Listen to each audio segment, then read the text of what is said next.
Un nouveau détour par Moscou, parce qu'on apprend à l'instant que Vladimir Poutine vient de répondre à Emmanuel Macron. Jérôme Garraud, vous avez tout écouté. Que dit le président russe ? Oui, rebonjour. Il y a une allusion qui a été faite par Vladimir Poutine, là, qui participait à une réunion et qui était filmée par les agences de presse. Et donc, le président russe, Vladimir Poutine, sans le nommer, dit il y a des gens qui veulent revenir au temps de l'invasion de Napoléon. Ils ont oublié comment ça s'est terminé. Vous voyez, c'est assez notable parce que plus tôt dans la journée, on voyait déjà les milieux traditionnalistes, nationalistes, l'idéologue Alexandre Douguine, par exemple, qui est assez connu en Russie, disait ce matin Emmanuel Macron veut jouer les Napoléons et attaquer la Russie. Eh bien, ça va se terminer comme en 1812 avec les Cosaques russes à Paris. Et ça, c'est quelque chose qu'on entend très souvent. Dès que le président français évoque l'envoi d'armes ou de troupes depuis 2 ans en Ukraine, tout de suite, c'est presque devenu folklorique. Les Russes convoquent le souvenir de 1812 et de Napoléon. Et puis dans cette phrase de Vladimir Poutine, il y a aussi un semblant un peu de mépris, comme pour remettre la France à sa place et pour dire voilà, vous n'êtes pas dans la cour des grands, il y a moi et les Américains et vous vous agitez de votre côté. Merci beaucoup Jérôme Garraud. Jean-François Bureau, Vladimir Poutine a immédiatement réagi, c'est rare qu'il prenne la parole. Là, quelques heures après la déclaration du chef de l'État depuis l'Élysée, il répond, et pas de n'importe quelle façon. Non, je pense que les Russes sont en train de considérer que ce que dit le président de la République peut changer la nature de la situation. Et donc, effectivement... donc il y a une inquiétude qui monte. Je pense que ça traduit aussi une inquiétude. Moi, je suis convaincu dans cette crise depuis le début, et que ce soit du côté américain ou du côté russe, il faut prendre à la lettre ce que les gens disent. Il faut prendre à la lettre ce que Trump dit, il faut prendre à la lettre ce que Poutine dit.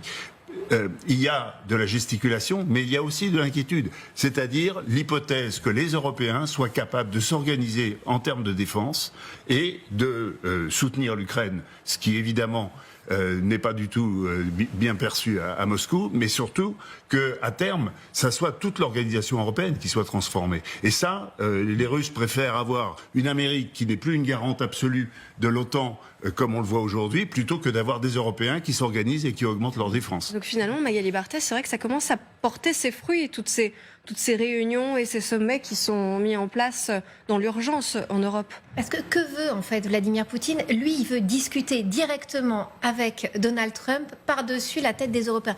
Il ne veut surtout pas voir les Européens autour de la table. Il veut faire son Yalta à lui, avec les Américains, sans voir un Emmanuel Macron qui s'inviterait aux discussions.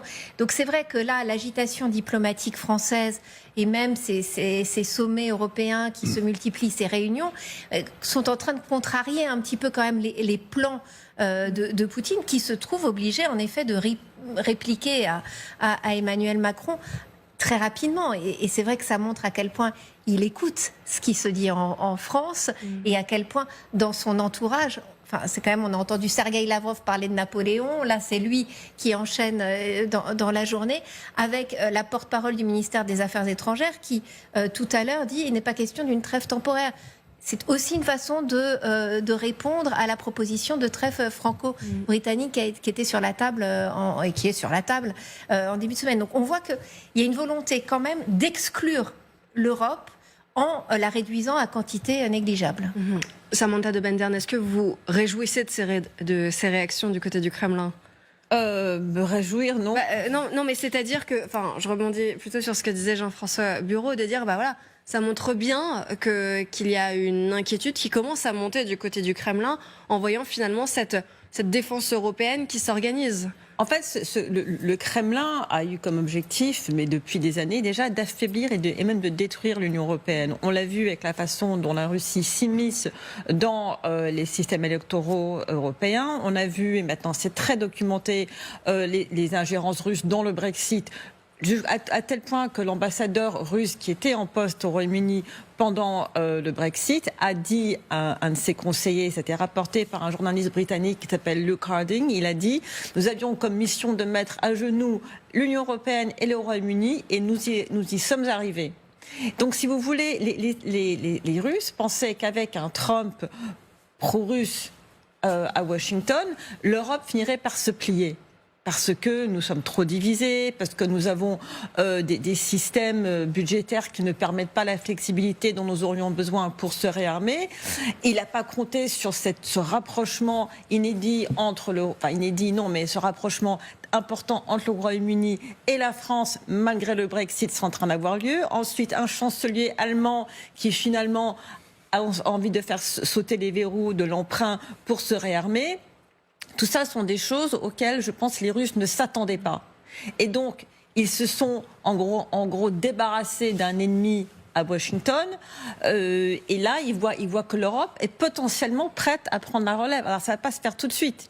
Parce que on va dire, il y a un très très gros trou à boucher avec l'éventuel départ des États-Unis. Mais par exemple, quand les Russes parlent de menaces tout d'un coup à cause de la France, mais si jamais, par exemple, les Américains retiraient toutes leurs armes nucléaires demain du sol européen et se retiraient de l'OTAN, eh bien, l'Europe serait quand même plus faible. La Russie aurait en face d'elle un ennemi potentiellement beaucoup plus faible qu'elle n'a aujourd'hui. Donc, elle n'est pas du tout menacée existentiellement. C'est juste vraiment encore ils ne peuvent pas faire autre chose que de réagir. Et Vladimir Poutine, il fait un peu son travail de président, de réagir. Mais bon, il n'a qu'une chose à faire s'il veut que cette menace, soi-disant menace, disparaisse. Il n'a qu'à retirer ses troupes d'Ukraine. Et ça, il n'a pas envie de le faire. Michel Goya, vous étiez assez dubitatif sur cette réaction européenne. Pardon, mais je le dis, vous appeliez ça même le pacte des flous, vous disiez que cette Europe était très molle. Est-ce que là, finalement, vous êtes plutôt surpris par cette réaction des Européens? Oui, l'Europe, combien de divisions, mais combien de divisions politiques et non pas combien de divisions militaires.